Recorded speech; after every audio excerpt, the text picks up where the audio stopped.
Hi అండి, welcome to Ramya మోక్ష vlogs. ఈరోజు మన వీడియోలో టూటీ ఫ్రూటీ ఎలా చేయాలో చూపిస్తాను. ముందుగా పచ్చి పప్పాయిని తీసుకొని పీల్ తీసేసి లోపల సీడ్స్ కూడా తీసేసి చిన్న చిన్న ముక్కల కింద కోసుకోండి. వాటిని ఒక గిన్నెలో వేసుకుని వాటర్ పోసుకొని మెత్తగా అయ్యే వరకు ఉడకబెట్టుకోవాలి. మరీ మెత్తగా అవసరం లేదు. ఉడికించిన ముక్కల్ని స్ట్రైనర్లో వేసి నీళ్ళని తీసేయండి.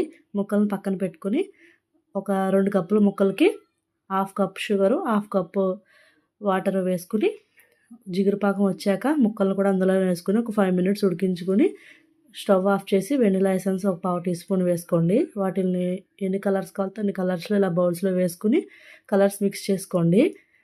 వాటిని ఒక ఓవర్ నైట్ మొత్తం అలానే మూత పెట్టి వదిలేసేయండి. మర్నాడు వాటిని తీసి ఎండలో కానీ ఫ్యాన్ గాలిలో కానీ ఆరబెట్టుకోండి. టిష్యూ పేపర్లో వేసుకుని టూటీ ఫ్రూటీ రెడీ అయిపోయినట్టే. నా వీడియో కనుక మీకు నచ్చినట్టయితే లైక్ చేయండి.